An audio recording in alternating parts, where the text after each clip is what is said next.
دنیا بھر میں سیاحت کو معیشت کی ریڑھ کی ہڈی تصور کیا جاتا ہے اور سیاحوں کو غیر سرکاری سفیر بھی کہا جاتا ہے۔ حکومتیں سیاحوں کو سہولیات کی فراہمی کے لیے ہر ممکن اقدامات کرتی ہیں اور جن ملکوں میں سیاحتی مقامات نہ ہوں وہاں کی حکومتیں ایسی پرکشش تفریحی سہولیات پیدا کرتی ہیں جو دنیا بھر سے سیاحوں کو کھینچ لائیں۔ پاکستان کو سیاحوں کی جنت تصور کیا جاتا ہے، جہاں بلند و بالا پہاڑی سلسلے، وسیع و عریض صحرا، جھیلیں، جھرنے اور نادر و نایاب آثار قدیمہ سیاحوں کے لیے بے حد کشش رکھتے ہیں۔ لیکن حالیہ دنوں میں سیاحوں کو ہراساں کرنے کے متواتر واقعات نے سیاحت کے شعبے کے لیے خطرے کی گھنٹی بجا دی ہے۔ یہی ہے ہماری آج کی اہم ترین خبر، تو آئیے اس پر اور دیگر خبروں پر نظر ڈالتے ہیں۔ میں ہوں سارا سراج اور آپ دیکھ رہے ہیں اپڈیٹ 360۔ ہنزا میں رقص و سرور کی محفل سیاحوں کو مہنگی پڑ گئی۔ مقامی افراد نے محفل موسیقی کے منتظمین پر فحاشی پھیلانے اور فحش گیت گانے کے الزام میں مقدمہ درج کرا دیا۔ FIR کے مطابق تقریب میں شریک نوجوان لڑکے لڑکیوں نے نیم برہنہ حالت میں فحش گیت گائے اور فحش حرکات کی، جن سے مقامی لوگوں کے جذبات مجروح ہوئے۔ ڈپٹی کمشنر ہنزا کا کہنا ہے کہ تقریب کے منتظمین نے اجازت نامے کی خلاف ورزی کی ہے۔ ہوٹل انتظامیہ پر جرمانہ عائد کیا جائے اور کاروبار سیل کیا جائے۔ شو کے منتظمین نے الزامات کی تردید کرتے ہوئے کہا کہ تقریب کا تعلق موسیقی، فنون، ثقافت اور یوگا سے تھا۔ یہ ایک مکمل سیاحتی پیکج تھا جس میں ملک کے مختلف شہروں سے لوگ شریک ہوئے۔ گورنر سندھ عمران اسماعیل نے سندھ اسمبلی سے منظور شدہ جرنلسٹ پروٹیکشن بل پر اعتراضات اٹھا کر صوبائی اسمبلی کو بل پر نظر ثانی کی ہدایت کر دی۔ گورنر سندھ نے اعتراض اٹھایا ہے کہ بل میں سندھ جرنلسٹ پروٹیکشن کمیشن کے اخراجات کی نگرانی سے متعلق وضاحت موجود نہیں ہے۔ بل میں فنڈز اور اخراجات کے تھرڈ پارٹی آڈٹ کی شق کو شامل کیا جائے۔ گورنر نے بل میں کمیشن کو دیے گئے اپنے قواعد و ضوابط خود بنانے کے اختیار کو بھی آئین سے متصادم قرار دیا ہے۔ صدر کراچی پریس کلب فاضل جمیلی نے گورنر سندھ کے بل پر اٹھائے گئے اعتراضات کو مایوس کن قرار دیا۔ ترجمان سندھ حکومت مرتضی وہاب کا کہنا ہے کہ سندھ اسمبلی اس بل کو دوبارہ منظور کرائے گی۔ کراچی سے تفصیلات بتا رہے ہیں عبدالقادر منگریو۔ جی بالکل، گورنر سندھ کی جانب سے جو سندھ اسمبلی میں منظور شدہ بل جو صحافی پروٹیکشن بل، وہ اس پہ اعتراض کرتے ہوئے دوبارہ جو ہے سندھ گورنمنٹ کو واپس بھیج دیا گیا ہے اور گورنر سندھ نے جو بل پہ سائن کرنے سے معذرت کر لی گئی ہے اور گورنر سندھ کا یہ کہنا ہے کہ اس میں ابھی بھی بہت ساری غلطیاں ہیں جسے ٹھیک کرنے کی ضرورت ہے، جس کے بعد جو ترجمان سندھ گورنمنٹ کے ان کا یہ کہنا تھا کہ گورنر سندھ کی جانب سے جو اعتراضات کیے گئے ہیں اس پہ دوبارہ نظر ثانی کی جائے گی، اس کے بعد دوبارہ بھیجا جائے گا۔ دوسری جانب جو صحافی حضرات ہیں، جو KUJ جو تنظیمیں ہیں، ان کی کہنا ہے کہ KUJ برنا کے جو صدر ہیں ان کا کہنا ہے کہ اس میں بل جو ہے وہ منظور کر دیا گیا تھا، لیکن اس میں بھی ابھی بھی امینڈمنٹ کرنے کی ضرورت ہے۔ اگر گورنر صاحب کو لگتا ہے تو اس میں ضرور امینڈمنٹ کر دینی چاہیے۔ دوسری جانب جو KUJ دستور ہے اس کی جانب سے یہ کہا گیا ہے کہ اس میں جو ہے وہ جاب، جو صحافی کی جو جاب ہے اس حوالے سے بھی امینڈمنٹ کر دی جائے کہ اس کی جو جاب ہے وہ بھی سیکیور ہے۔ دوسری جانب جو ہے وہ تنخواہوں کے معاملے میں جو صحافیوں کو بڑا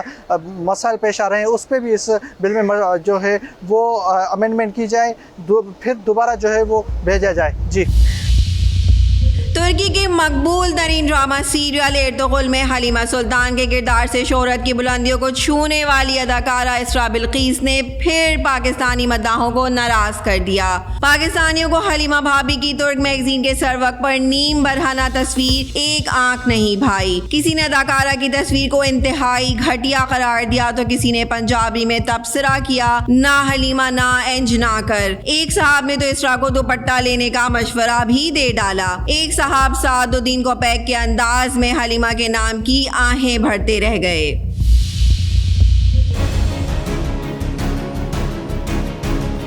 سندھ کے سب سے بڑے دشمن اس وقت سندھ کے اوپر راج کر رہے ہیں۔ سندھ کے اندر آپ دیکھیں کوئی جمہوریت تو نہیں ہے، یہاں تو ڈکٹیٹرشپ نافذ ہے جمہوریت کے نام کے اوپر، اور اسی وجہ سے